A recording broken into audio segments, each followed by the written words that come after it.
Recuerden que en la última clase se incorporó una planilla de costos en la cual tenemos fecha, mes, año, lo cual ya sabemos cómo se trabaja. Una categoría que está dada en este caso por una lista con ciertos costos básicos: publicidad, combustible, insumos, pasarela de pago, webpay en este caso, retiros y envíos. Retiros de capital, a eso me puedo referir, por ejemplo.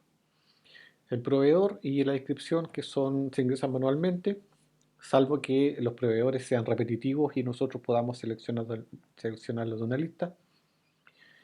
Cantidad, costo unitario y monto, como ya sabemos, sobre todo el monto calculado con ayuda de la función condicional sí, función lógica es blanco también.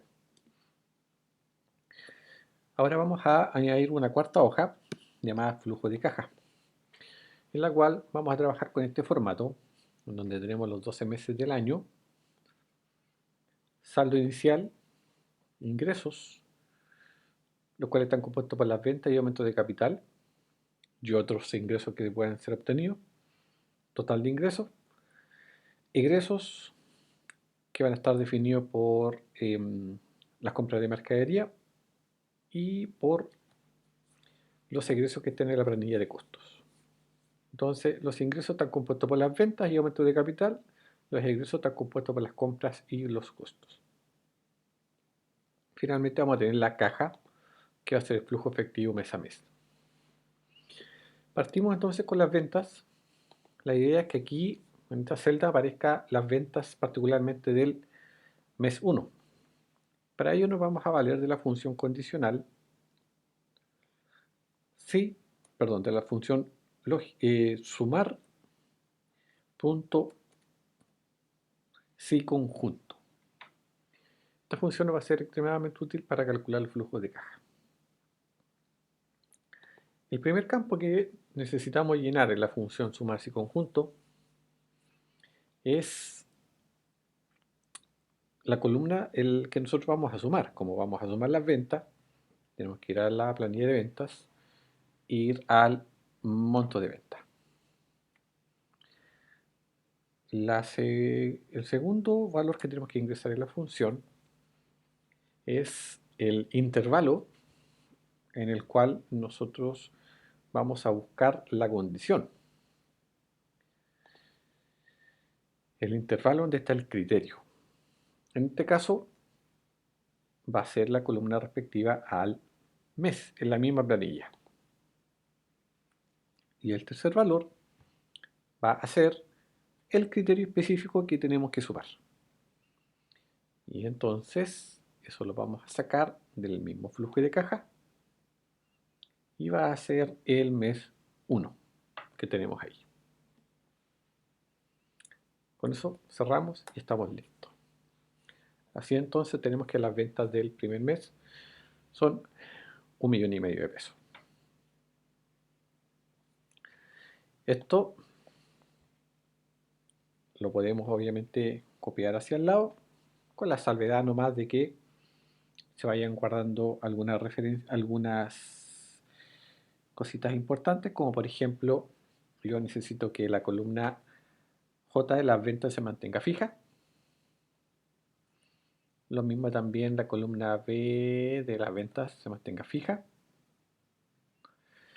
Y como yo quiero copiar esta fórmula hacia el lado, y evidentemente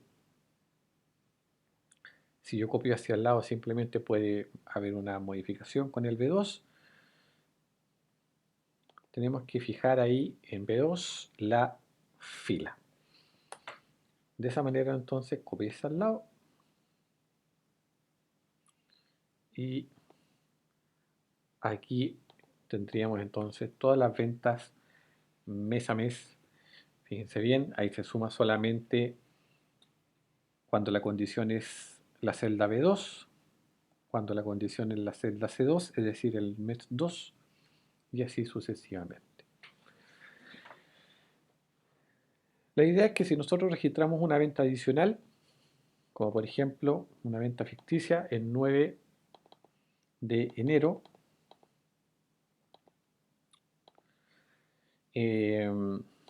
a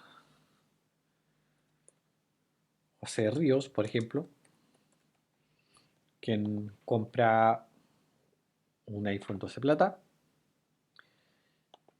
cuyo precio de venta, supongamos, es de 750.000 pesos, y nos compra solamente uno,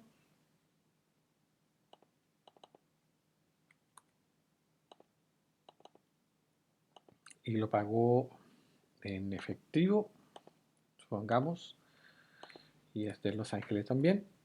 Entonces en el flujo de caja automáticamente va a estar contabilizado ese valor sin que nosotros tengamos que hacer nada más. Con el simple hecho de añadir una venta va a estar aquí listo. Em, Vamos con los egresos ahora.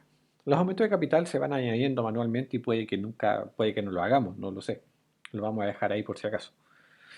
La idea sí, evidentemente, es que aquí en el total de los ingresos yo pueda sumar en el total de los ingresos el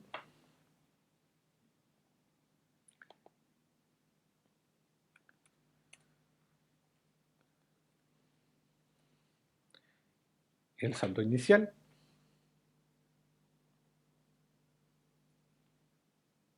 para este caso en particular y todos los ingresos propiamente tal. Vamos a trabajar con un saldo inicial de 100 millones de pesos, lo cual es bastante, evidentemente, pero que no está alejado de la realidad del ejemplo que yo estoy haciendo. Recuerden que en, en este caso en particular, el primer mes en esta tienda se compró harto, así que no hay problema con eso. Eh, Vamos a los egresos entonces. El primer egreso que vamos a marcar acá va a ser mercadería. Y los otros egresos quiero que aparezcan de manera automática. Para ello voy a utilizar una función muy útil de Drive que se llama Unique. La función Unique, en este caso la vamos a ocupar de la siguiente manera. Voy a ir a la planilla de costos y me voy a parar en la primera, en la, en el primer costo ingresado, que sería la celda D2, y voy a seleccionar de ahí hacia abajo. Otra vez para que se seleccionen todos. Cierro y listo. Y lo que hace esta función me genera una lista con los valores únicos que están en el rango que yo seleccioné. Por lo tanto, me arrojó insumos, envío, combustible, publicidad, webpay. Y si yo genero un nuevo costo acá, diferente a los que tengo aquí, se me va a añadir automáticamente. Por ejemplo, uno que no tenga aquí, retiros. Entonces, en el flujo de caja se me va a añadir retiros automáticamente.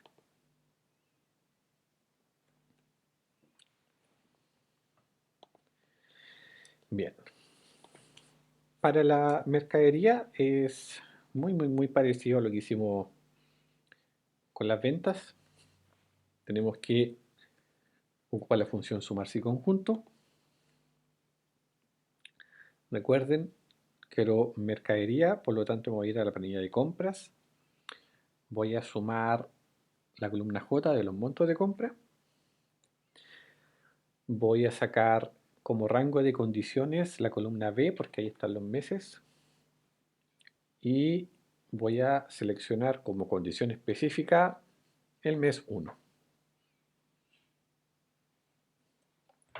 Ya sabemos, fijamos columnas y fijamos fila. Y lo podemos copiar hacia el lado entonces.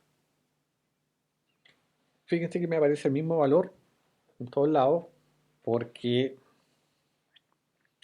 no porque la fórmula esté mala, sino que las compras que yo hice, ficticias que tengo acá, en cada mes compré exactamente los mismos productos, las mismas cantidades. Solo por eso. Nada más que por eso, ¿ah? pero si yo, por ejemplo, eliminara las últimas compras, supongamos que voy a eliminar las compras del mes de diciembre, supongamos que elimino estas, me voy al flujo de caja y puedo observar que en diciembre 0 pesos. Esa es la idea. Vamos a los insumos ahora. Bien. De nuevo utilizamos la función sumarse y conjunto.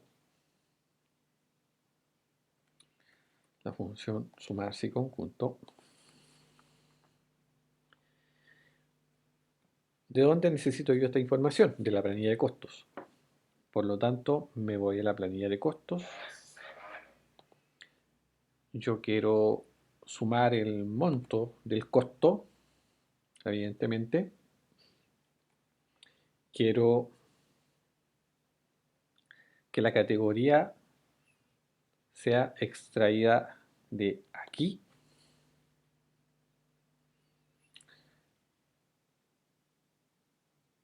Y quiero que la categoría sea evidentemente insumos.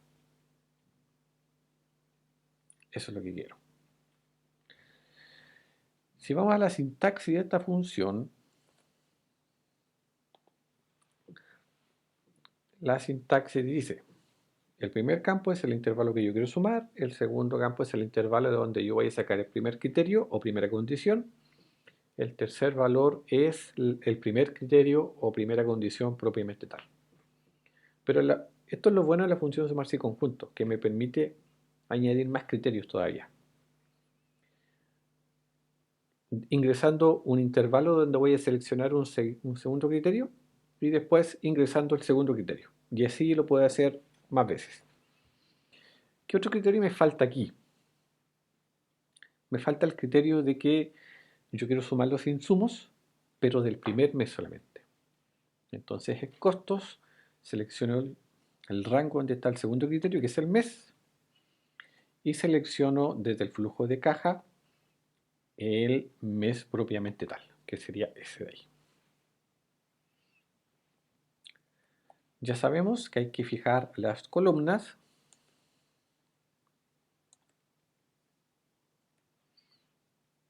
en el A14. A14 es el insumo propiamente tal. Cuando yo copie la fórmula hacia abajo, quiero que en la siguiente celda diga A15, después A16, por lo tanto aquí se fija la columna, va variando la fila.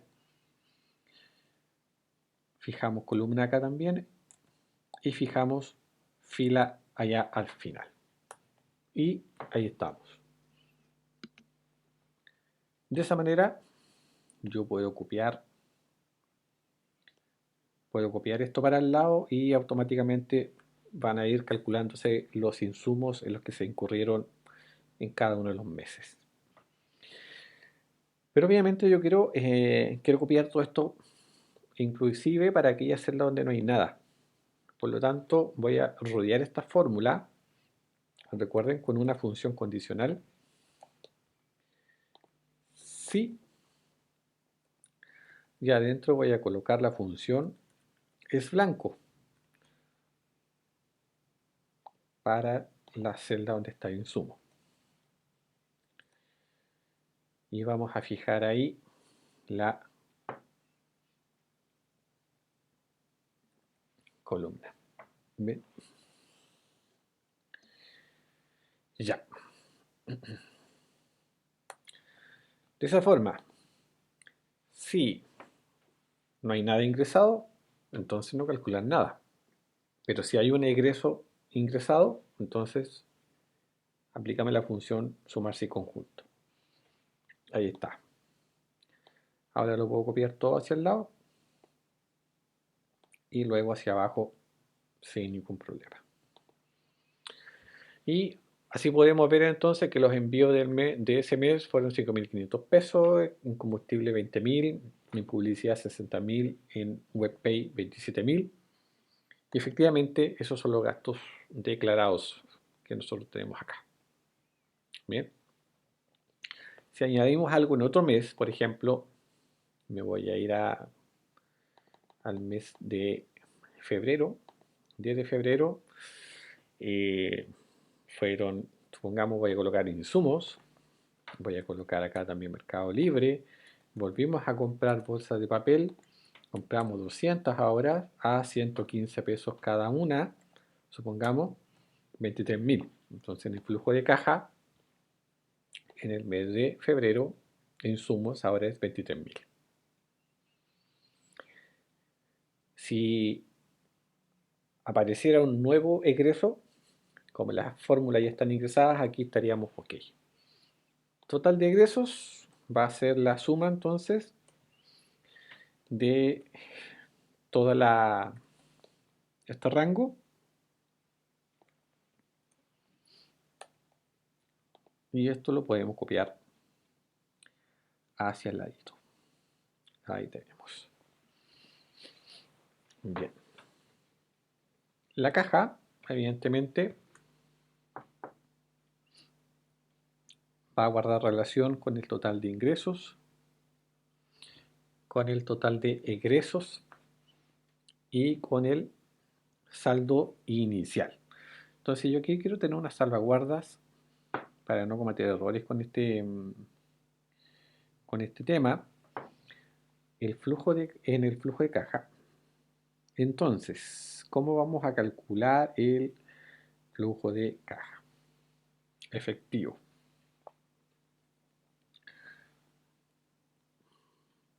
Lo primero es que vamos a considerar como ingresos,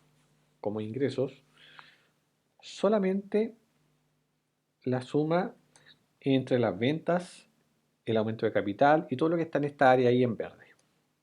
Eso vamos a considerar como suma, como total de ingresos, nada más que eso.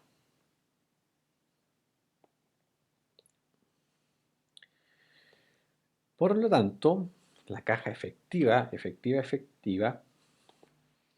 va a ser igual, en este caso, a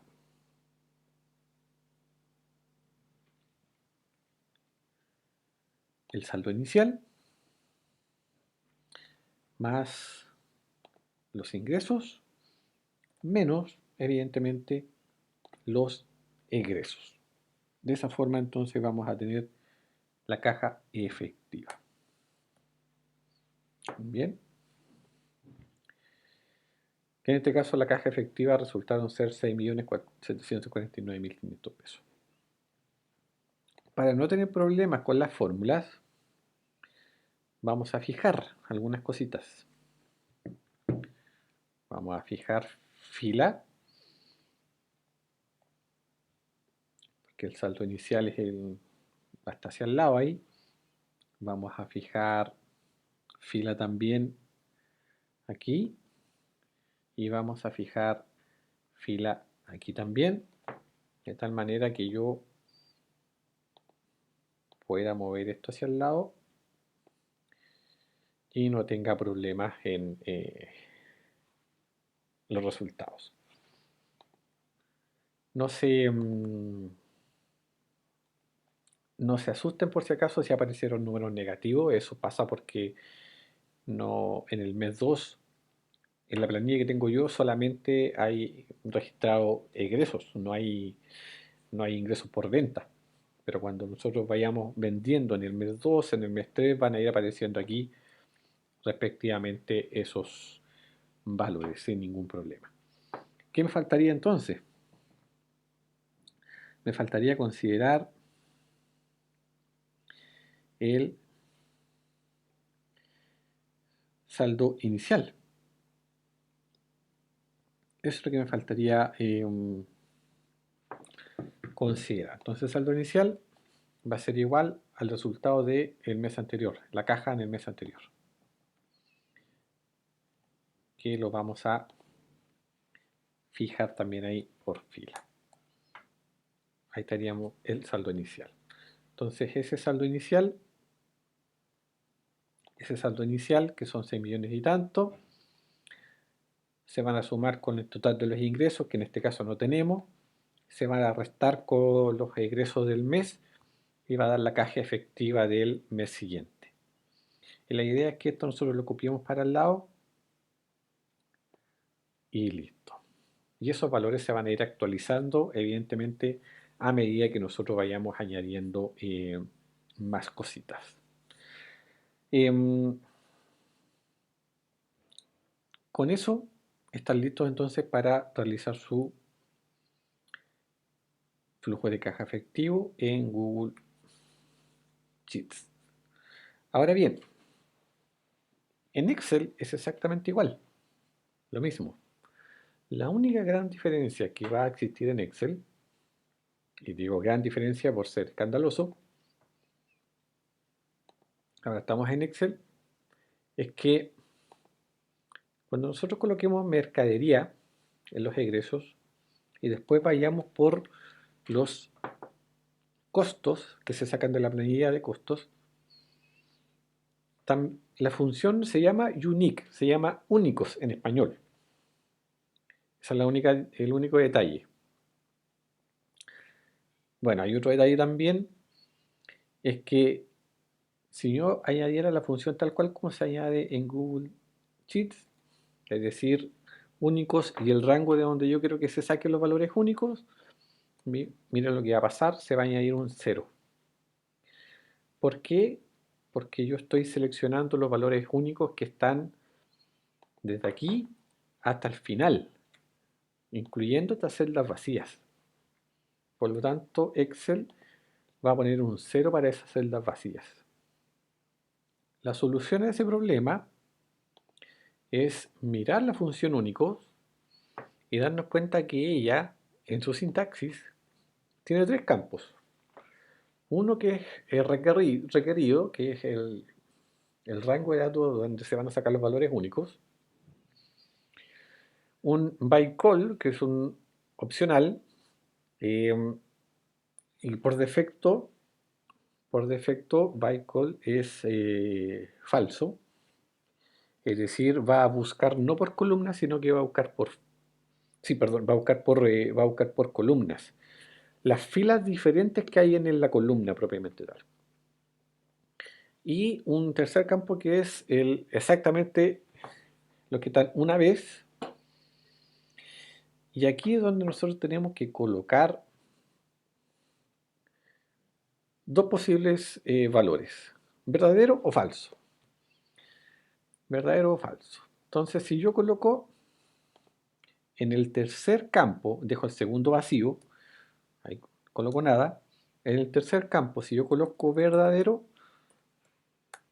desaparece ahí el cerito y me quedan solamente los valores exactos que aparecen una única vez. Si esto fuese falso, entonces el 0 vuelve a aparecer, y eso porque la opción falso coloca todos los valores que están en la columna, aun cuando se repitan más de una vez. ¿Bien? Y el cerito hace referencia a las celdas vacías. Y como las celdas vacías se repiten, entonces colocan un 0 por esas celdas vacías. Entonces, recuerden, tenemos que dejar acá con la opción verdadero, que también se puede escribir simple y sencillamente con en vez de escribir verdadero, se puede escribir con un 1 nomás, así de simple. Esa es la única diferencia que tiene Excel con respecto a lo de Google Sheets. El resto funciona exactamente igual y va a ser labor de ustedes, evidentemente, terminar de rellenar esta planilla en Excel. Bien, nos vemos entonces en el siguiente video donde vamos a hablar sobre el stock. Adiós.